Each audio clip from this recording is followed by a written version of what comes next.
갈라디아서 2장 11절에서 16절 우리 한 목소리로 같이 봉독합니다. 시작. 게바가 안디옥에 이르렀을 때에 책망받을 일이 있기로 내가 그를 대면하여 책망하였노라.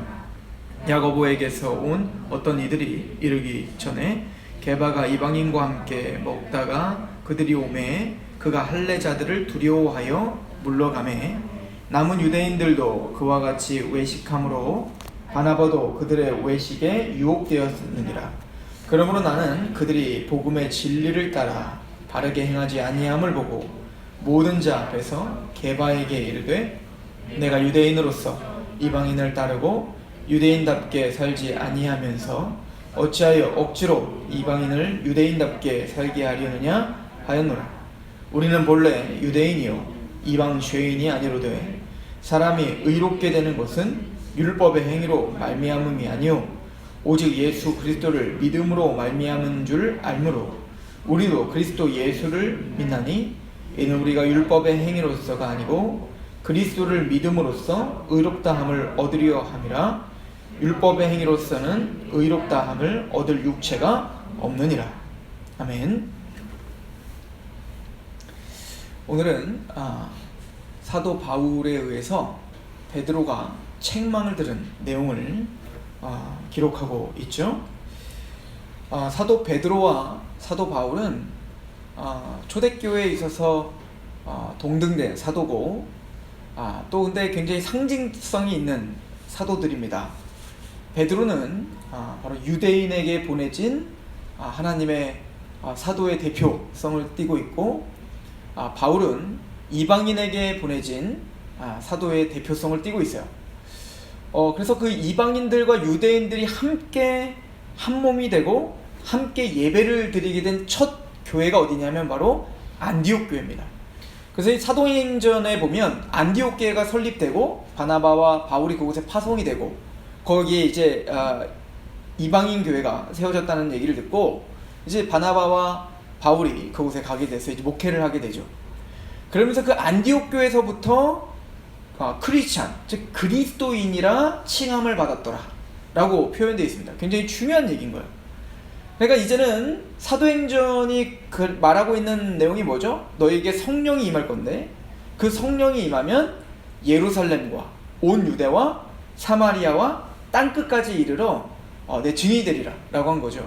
그러니까 하나님의 복음이 예루살렘에서 시작한 이 복음이 온 유대로 퍼질 것이고 이 유대의 지경을 넘어 사마리아 땅, 그들이 이방인보다도 못하게 여겼던 그 사마리아 땅을 넘어 그리고 이제 마침내 이방, 땅끝까지. 그래서 그 하나님의 복음의 편만한 확산을 사도행전은 예언했고 우리는 그 예언 속에서 살고 있죠. 그 예언의 성취 속에서 살고 있죠. 그 중요한 교두가 바로 안디옥 교회입니다. 그래서 안디옥 교회에서 드디어 하나님이 디자인한 이제는 단순히 혈통적인 유대인들만 구원받는다라고 하는 그 잘못된 선민사상이 부서지고 이제는 하나님의 은혜로 빌립을 통하여 이제는 사마리아 땅이 전도가 됐잖아요. 그리고는 이제는 베드로를 통하여 고넬료에게 복음이 전파됐어요. 이방인인 고넬료에게 복음이 전파된 이후에 드디어 안디옥에 하나님의 교회, 즉 하나님의 몸된 교회가 그 안디옥에 이방인과 유대인이 섞여 교회를 세웠어요. 그때서야 비로소 그리스도인이라는 칭함을 받았다. 드디어 하나님이 원하시는 교회, 하나님이 원하는 그 디자인한 교회가 이제는 세워진 겁니다. 자, 그런데 그런 중요한 안디옥 교회에서 베드로가 아마 안디옥 교회를 방문했던 것 같습니다. 베드로가 안디옥 교회를 방문해서 이제는 그 이방인들이 많으니까 이방인들과 함께 식사 교제를 하고 있었던 겁니다. 그런데 예루살렘 교회에서 온 유대인들, 아직 사도행전 15장에 기록된 어떤 그 1차 대공의회, 그러니까 예루살렘에서 공의회가 한 번 있었죠. 이 문제 때문에 할례를 받아야 되냐 말아야 되냐, 율법을 지켜야 되냐 말아야 되냐라고 하는 그런 논쟁이 초대교회에 있다 보니까 야고보와 요한과 베드로, 요한 이런 바나바, 바울 다 같이 모여서 한번 같이 회의를 해서 결정했던 장면이 나옵니다. 그 결정하기 전이었기 때문에 아직도 뭔가 혼란스럽고 혼잡한 상황이었던 것 같아요. 자, 그런데 이 베드로가 그 이방인들과 함께 식사를 같이 하고 있었는데 그때 베드로만 있었던 게 아니라 바나바도 있었고 아마 바울도 같이 그 자리에 있었던 것 같아요. 그런데 유대인 기독교인들이 그곳에 당도하게 됐습니다. 근데 그 유대인 기독교인들 중에 수많은 제사장의 그룹도 허다한 제사장의 그룹도 그 도에 복종했다라고 사도행전에 기록되어 있는 걸 보면, 또 많은 바리새인들도 그 십자가의 복음 앞에 복종하게 됐거든요. 자, 그런 걸로 보면 많은 제사장 그룹들 그리고 바리새인 그룹들, 이 사람들은 율법을 대단히 잘 알고 있었던 사람들이고 평생을 율법을 지키려고 철두철미하게 살았던 사람들입니다. 근데 그런 사람들이 이방인들이 마음에 들질 않는 겁니다. 마음에 들질 않는 거예요. 왜냐면은 예수님을 믿어 구원받는 거는 맞지만 이들은 자신들이 평생 간직했던 그 율법들을 정말 아무것도 아닌 것처럼 여기고 있는 것처럼 보이는 겁니다. 이거에 대한 화가 났던 거예요. 이 사람들은 뭐라고 이야기했냐면 믿음으로 구원받는 게 맞지만 믿음만 갖고는 안 되고 거기에 율법을 행해야, 너희가 율법을 행해야 율법 중에 할례를 받아야 너희가 구원을 받을 것이다 라고 이야기한 거예요. 이 얘기는 뭐냐면 믿음으로 구원을 받는데 이 사람들의 개념에는 평생이 뭡니까? 몇천 년을 자기 민족들이 택함받았다고 믿으며 살았잖아요. 아브라함의 자손들만 택함받았다고 믿으며 살았기 때문에 구원은 무조건 유대인들만 구원받는다고 믿었다고요. 이게 우리로서는 어이가 없는 얘기지만 그 사람들은 그렇게 평생을 배워왔다고요. 자기들만 구원받아야 된다고요. 그런데 예수님은 십자가의 은혜로 이방인들에게 구원 얻을 은혜를 주신 건 인정했어요. 근데 이들이 말하는 건 뭐냐면, 맞아, 이방인들 너희들 예수님을 믿어 구원받는 거 맞아. 그런데 너희가 구원을 받으려면 예수님을 믿고 할례를 받아서 유대인이 돼야 돼. 할례를 받으면 유대인이 되는 거거든요. 할례를 받아서 너희가 유대인이 돼야지, 유대인의 표식이 돼야 너희가 참된 구원의 완성이 있는 거야 라고 가르쳤던 겁니다. 그러니까 기독교의 정신과 유대교의 정신이 혼합된 거죠. 우리 사도행전 15장을 한번 가보세요. 이 이야기가 예루살렘 공의에 한참 싸움할 때 이야기를 합니다. 우리 사도행전 15장을 한번 가보십시오.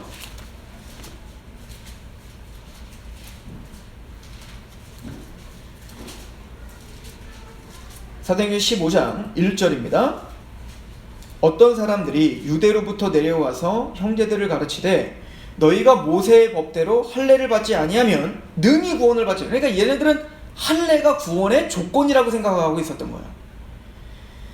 이 사람들이 누굴까요? 우리 5절을 보시면 바리새파 중에 어떤 믿는 사람들이 일어나 말하되 이방인에게 할례를 행하고 모세의 율법을 지키라 명하는 것이 마땅하다. 이 사람들은 바리새인이었다가 예수님을 믿습니다. 그러니까 율법을 너무너무 잘 알았고 그 율법을 존중하고 있었단 말입니다. 그러니까 이 사람들은 굉장히 완고했어요. 완고했기 때문에 뭡니까? 할례를 받지 않는 이방인들에 대해서 너는 구원 못 받았어 라고 정죄를 하며 다녔던 겁니다. 자, 이런 상황 속에서 베드로가 그런 완고한 아마 그런 바리새파 유대주의적 기독교인들이 아마 안디옥을 방문했던 것 같아요. 그러니까 베드로가 어떻게 했냐면 그 사람들 오니까 도망을 갑니다. 근데 오늘 말씀해 보면 그 자리를 떠났다라고 이야기를 하는데 그 떠났다는 말이 그 미완료 시제로 써 있어요. 근데 미완료 시제 신학자들이 이 미완료 시제를 썼다는 것은 단숨에 떠난 게 아니라 천천히 떠난 거예요. 그러니까 어물쩡 거리다가 뭔가 생각에 잠기면서 조용히 싹 사라진 겁니다. 그러니까 이 베드로는 겁이 났어요. 오늘 본문에 보면 베드로가 두려워 도망갔다라고 표현하고 있단 말입니다. 두려웠던 겁니다. 베드로는. 자, 베드로가 지금 그 완고한 유대적 기독교인들이 갖고 있었던 사상을 지지할까요? 그들이 가르쳤던 것을 맞다고 이야기할까요? 이 사도 베드로는 복음이 가르쳤던 바울이 가르쳤던 복음과 베드로가 가르쳤던 복음이 달랐을까요? 아니에요. 하나님은 가장 유력하고 또 가장 기둥과 같이 여겼던 베드로에게 이방인을 전도하는 문을 여는 첫 번째 사람으로 사용하셨단 말입니다. 우리가 잘 아는 사도행전 10장 11장이 바로 그 얘기 아니에요? 하나님은 베드로가 요빠에 있는 피장이 시몬의 집에서 기도를 하고 있을 때 하나님께서 환상을 보여주셨죠. 참 그런 걸 보면 하나님이 사용하시는 사람, 사용하시는 때를 보면 기도할 때인 걸 알고 있죠. 예수님도 제자들을 선택하시기 전에 밤이 맞도록 기도를 하시죠. 그죠? 또 예수님이 십자가를 달리시기 전에 예수님은 기도하시죠. 베드로가 이 교회가 처음 시작하여 성령이 강림이 임하는 그 중요한 역사 속에서도 교회는 기도하고 있었죠. 또 베드로를 통해서 이방인에게 전도의 문 열리는 하나님의 그 디자인된 그 교회가 시작되는 고넬료, 이방인에게 복음이 전파되는 그 중차대한 문제가 있을 때에도 기도하고 있었던 베드로를 사용하시죠. 사실은 우리가 기도를 중요시 여겨야 됨을 말씀을 통해서 우리는 볼 수 있어요. 항상 하나님은 기도하는 사람을 통해서 사용하고 역사하고 있다는 것을 우리는 볼 수가 있죠. 베드로가 기도를 하고 있는데 하나님께서 환상 중에 보자기와 같은 그릇을 보여주셨지 않습니까? 근데 그곳에는 부정한 짐승들이 가득했습니다. 그런데 하나님이 3번이나 뭐라고 하냐면 먹어라. 이게 베드로가 어떻게 합니까? 하나님, 나는 이런 부정한 것을 지금까지 먹으며 살지 않았습니다. 난 먹지 않겠습니다를 3번이나 얘기했다는 거예요. 그러니까 하나님은 먹어라, 나는 먹지 않겠습니다. 먹어라, 먹지 않겠습니다. 이걸 3번이나 이야기했다는 거예요. 끝내는 안 먹었죠, 베드로가. 끝까지 버티니까 하나님이 그 보자기를 그냥 하늘로 끌고 올라갔어요. 근데 하나님이 그때 하셨던 말씀이 뭡니까? 우리 사도행전 10장을 잠깐 가보세요. 사도행전 10장에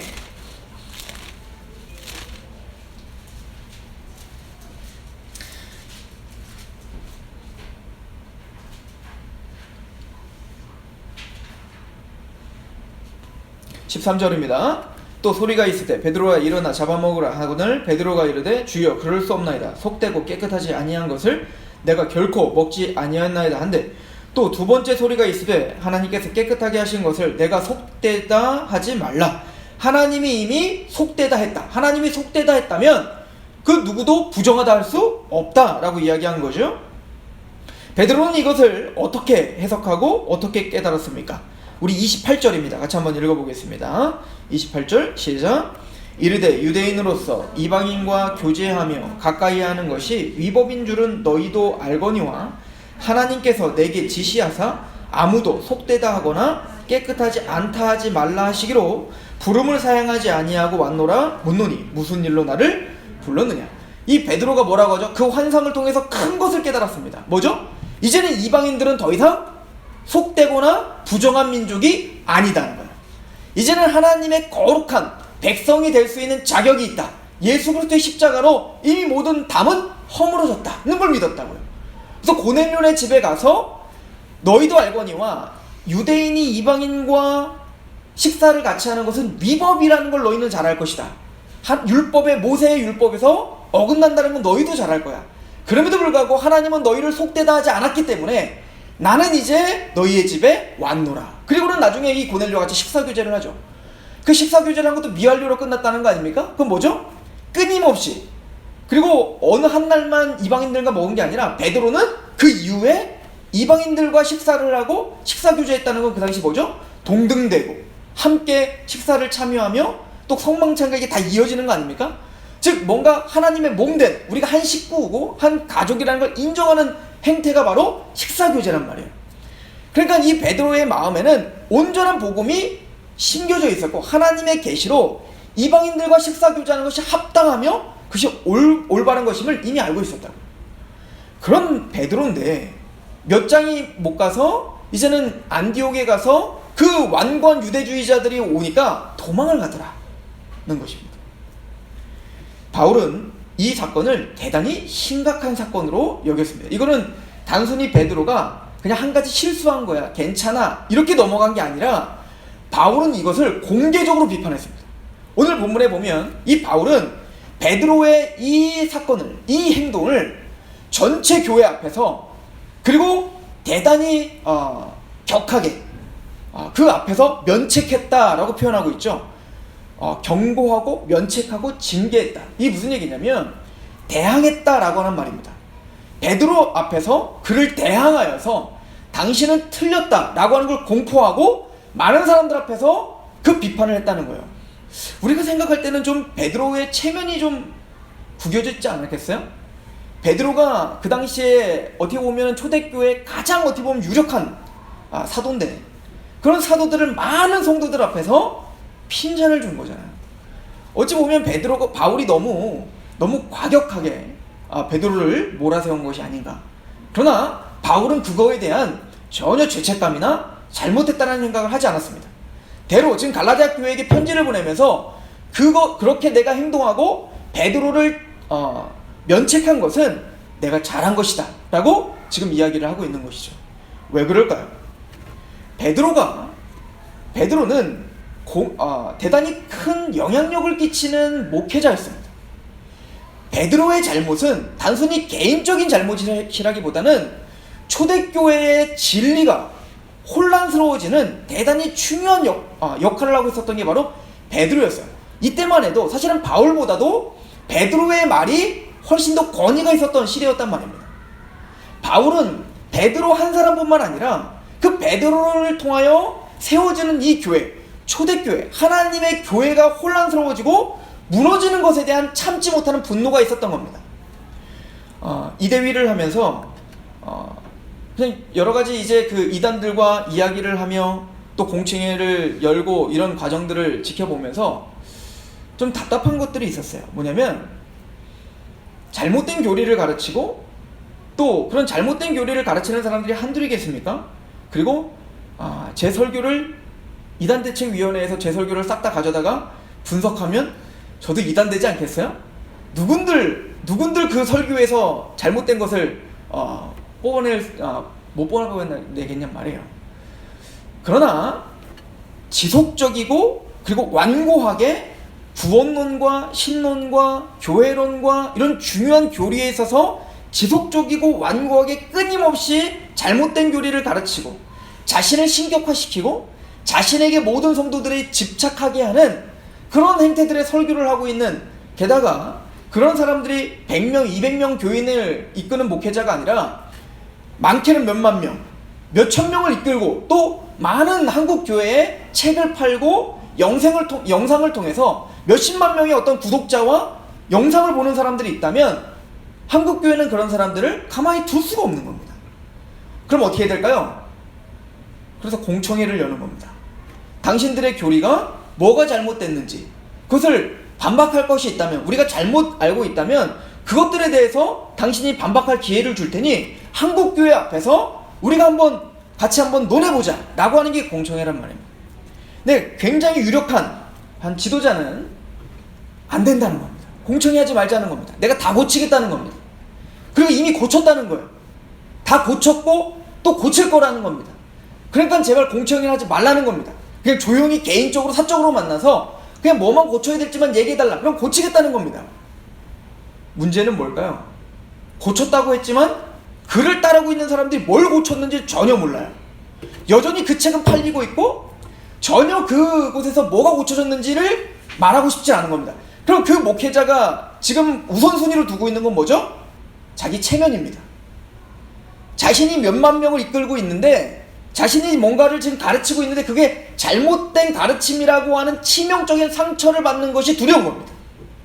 내가 지금까지 한국교회에서 이만큼 권위와 또 이만한 유명세를 타고 있는데 이것이 하루아침에 나는 잘못된 교리를 가르치는 거짓 선지자라고 하는 어떤 오명을 쓸 것에 대한 두려움이 있었던 겁니다.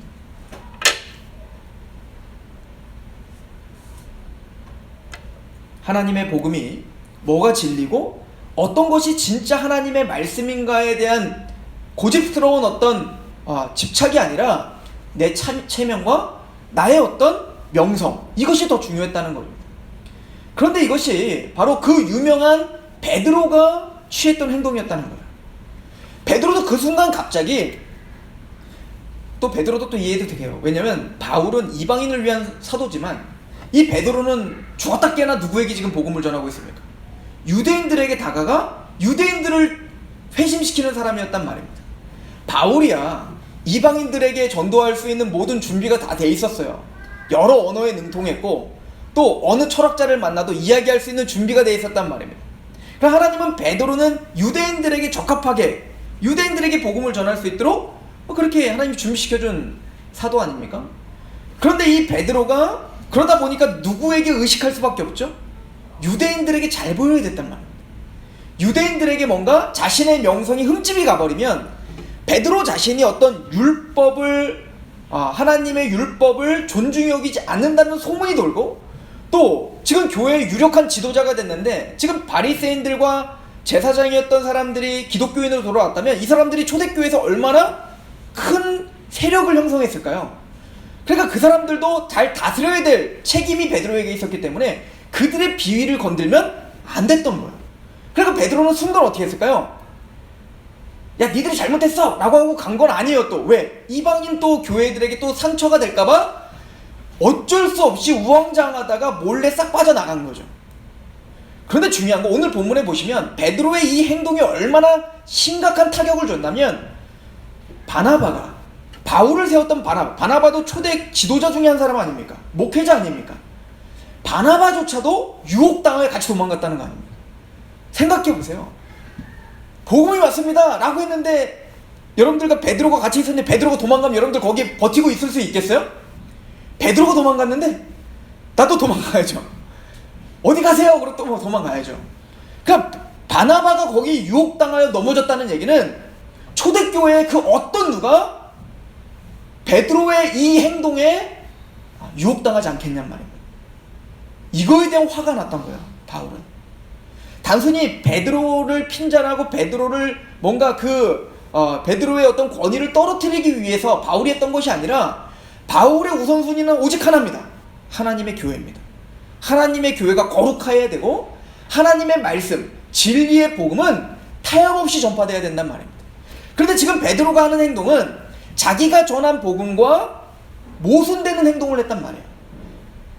즉 베드로는 말은 십자가의 복음, 믿음으로만 구원받습니다 라고 이야기하지만 그의 행동으로는 뭡니까? 할례도 받아야 구원받는 거야 라고 하는 것을 말은 하지 않았지만 거기서 도망감으로 유대인들에게 손을 들어준 거예요. 이것은 이 초대교회에 대단히 큰 타격이었던 겁니다. 바울은 이것에 대해서 화가 났었던, 이것에 대해서 분노했었던 겁니다. 오늘 본문에 가보십시오. 이거에 대항하여 바울은 이신칭에 대해서 짧은 구절에 3번이나 강조하며 이야기를 합니다. 우리 갈라디아서 2장 다시 한번 가보십시오. 자, 12절부터 제가 다시 보면요, 야고보에게서 온 어떤 이들이, 갈라디아서입니다. 2장 12절. 야고보에서 온 어떤 이들이 이르기 전에 게바가 이방인과 함께 먹다가 그들이 오매 그가 할례자들을 두려워하여 떠나 물러가매 남은 유대인들도 그와 같이 외식함으로 바나바도 그들의 외식에 유혹되었느니라. 이 바울은 알고 있었습니다. 베드로는 정확한 복음을 알고 있었지만 이 외식하다 하는 거 연기하다 이런 뜻이거든요. 마음은 그렇지 않지만 그들 앞에 그들이 두려워 연기한 겁니다. 도망간 겁니다. 모닥불 앞에서 예수님 십자가에 돌아가실 때 모닥불 앞에서 한 계집종이 어린 하녀 여자아이가 베드로에게 당신 저 예수님을 따라다녔던 사람 아닙니까? 라고 말할 때 베드로가 취했던 행동이 뭐죠? 저주하며 부인하고 도망가죠. 예수님보다도 그 진리의 복음보다도 누가 더 두려웠던 거예요? 내 앞에 있는 여자아이가 더 두려웠던 겁니다. 그랬던 베드로가 동일한 잘못을 하고 있는 겁니다. 그 십자가의 복음, 자신을 살리신, 또 자신이 넘어졌을 때 밀가루로도 사탄이 너를 청구했지만 나는 내가 넘어지지 않도록 내가 너를 위해서 간구하신, 그리고 죽기까지 복종하시며 구원시켜 주신, 그리고는 실패자여 예수님을 저주하며 부인하여 다시 업으로 돌아갔던 베드로를 다시 불러주신, 다시 찾아와서 사랑의 고백을 받아주신 그 예수님을, 그 복음을 잘 알고 있었던 베드로는 그 순간 그 유대인들이 두려워 그 복음을 부인하는 행동을 또 했다는 얘기인 거예요. 이것이 바울이 바라보고 있는 지금 사건의 어떻게 보면 전말인 거죠. 그럼 이렇게 이야기합니다. 14절에 그러므로 나는 그들이 복음의 진리를 따라 바르게 행하지 아니함을 보고 모든 자 앞에서 게바에게 이르되 내가 유대인으로서 이방인을 따르고 유대인답게 살지 아니하면서 어찌하여 억지로 이방인을 유대인답게 살게 하려느냐. 이게 무슨 얘기죠? 너나 나나 유대인이다. 나도 유대인이고 너도 유대인이지만 베드로나 나나 우리 모두 율법을 지켜 할례를 받아 구원받은 사람은 아무도 없다 이거예요. 그런데 유대인인 우리도 율법이나 그 어떤 할례나 그 어떤 행함으로 구원의 1.1획도 받을 수 없다는 걸 우리는 알고, 오직 예수님의 은혜와 그 믿음으로 의롭다움을 받았다는 걸 우리 알고 있는 우리가, 유대인인조차 우리도 율법이 아무 필요 없다고 믿고 있는 우리가 왜 율법과 전혀 상관없는 이방인들에게도 우리도 지키지 않는 그 율법을 그 짐을 씌우느냐라고 베드로에게 이야기했다는 거죠. 네가 하는 행동은 바로 그런 행동이다 라고 이야기한 겁니다. 그리고 15절은 이렇게 말합니다. 우리는 본래 유대인이요 이방 죄인이 아니로되 사람이 의롭게 되는 것은 율법의 행위로 말미암음이 아니요 오직 예수 그리스도를 믿음으로 말미암은 줄을 알므로. 첫 번째 이신칭에 대한 이야기를 하죠. 모든 사람들은 일반적인 법칙을 말합니다. 유대인이나 헬라인이나 모든 사람들은 율법의 행위로 말미암아 의롭게 될 수 없다는 거예요. 오직 예수 그리스도를 믿음으로 말미암아 우리는 의롭게 되는 줄을 너는 알지 않느냐? 이게 일반적이지 않느냐? 헬라인이건 유대인이건. 그리고는 일반적인 이신칭의를 이야기하고 개인적인 이야기로 또 돌아갑니다. 그리고 말합니다.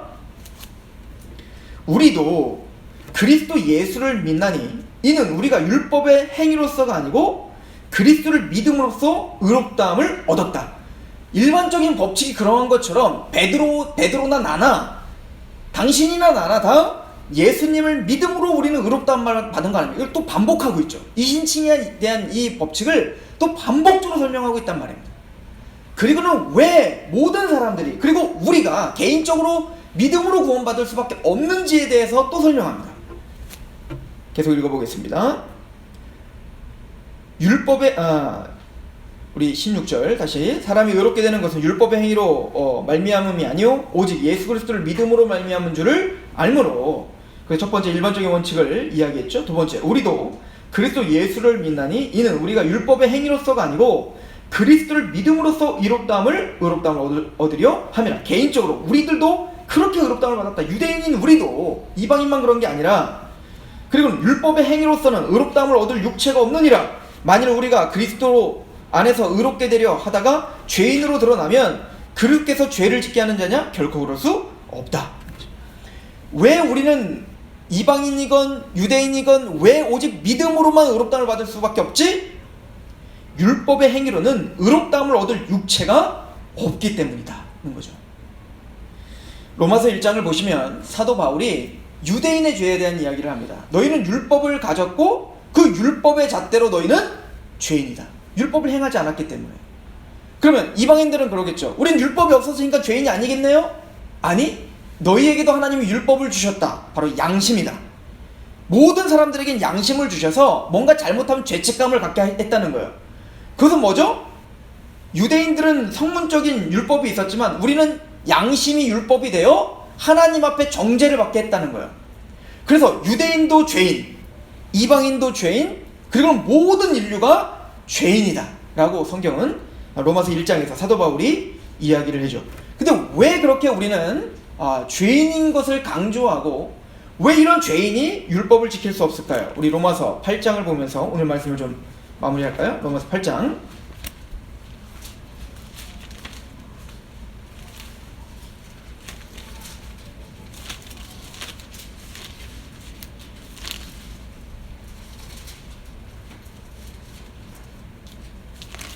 (8장) 1절입니다. 그러므로 이제 그리스도 예수 안에 있는 자에게는 결코 정죄함이 없나니 이는 그리스도 예수 안에 있는 생명의 성령의 법이 죄와 사망의 법을 해방하였습니다. 율법이 육신으로 말미암아 연약하여 할 수 없는 것을 하나님은 하시나니 곧 죄로 말미암아 자기 아들을 죄 있는 육신의 모양으로 보내어 육신의 죄를 정하사 육신을 따르지 않고 그 영을 따라 행하는 우리에게 율법의 요구가 이루어지게 하려 하심이라. 육신을 따르는 자는 육신의 일을, 영을 따르는 자는 영의 일을 생각하는. 육신의 생각은 사망이요 영의 생각은 생명과 평안이다 라고 말합니다. 오늘 말씀 특별히 3절을 보십시오. 율법이 육신으로 말미암아 연약하여 할 수 없다. 우리는 죄인이기 때문에 하나님의 말씀을 한순간도 지킬 수 없는 연약한 사람들, 육체.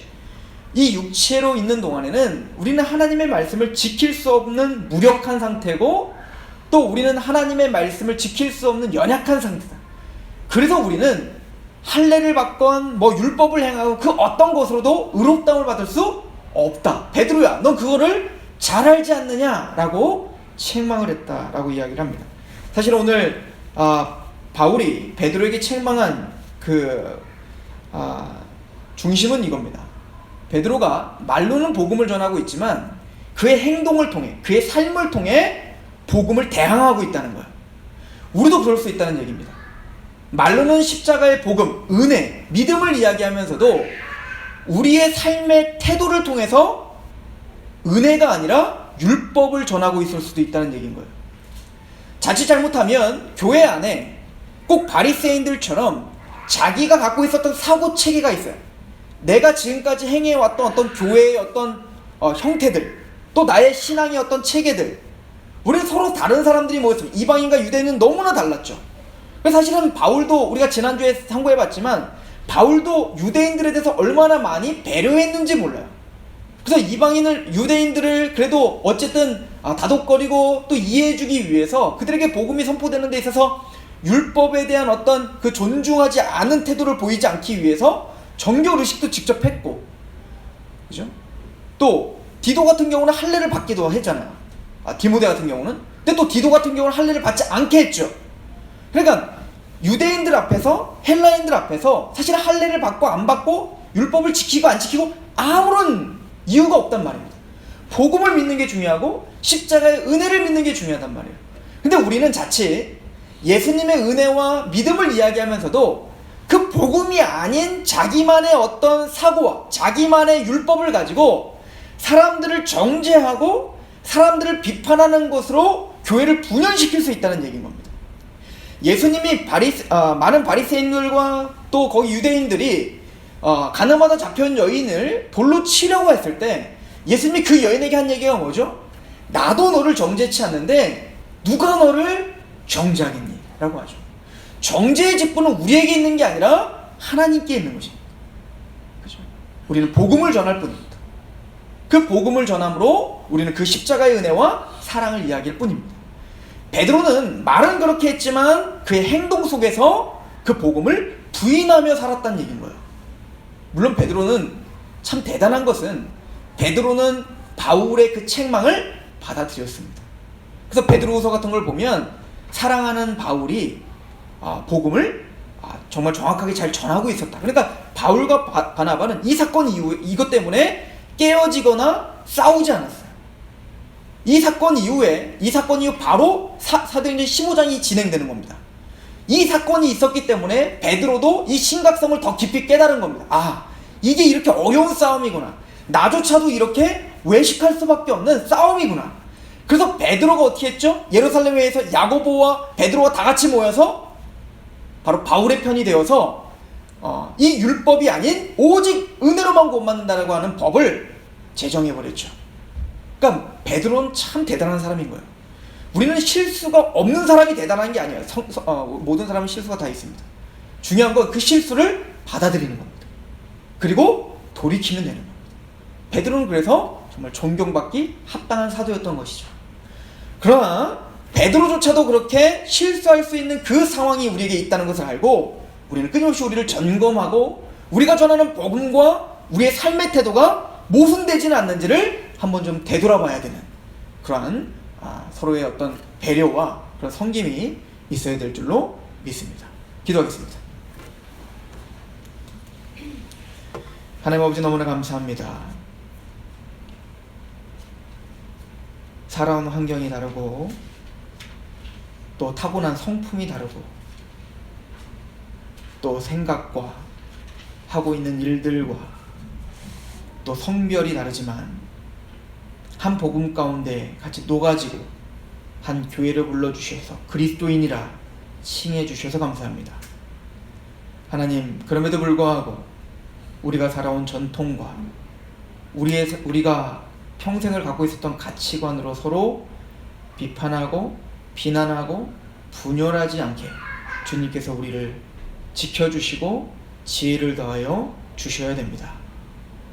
베드로가 넘어졌듯 우리는 순간순간 더 넘어질 수 있는 사람들입니다. 십자가의 은혜를 알고 그 복음에 합당한 생활을 하며 그 복음적인 생각을 하고 복음적인 언행을 하며 복음적인 행보를 걷는 그런 교회요 성도가 되게 하옵소서. 그렇게 이 교회를 붙들어 주시고 또 전하고 있는 종을 붙들어 주시며 또 하나님의 백성들을 붙들어 주옵소서. 예수 그리스도의 이름으로 감사하며 기도합니다. 아멘. 하나님께 찬양합시다.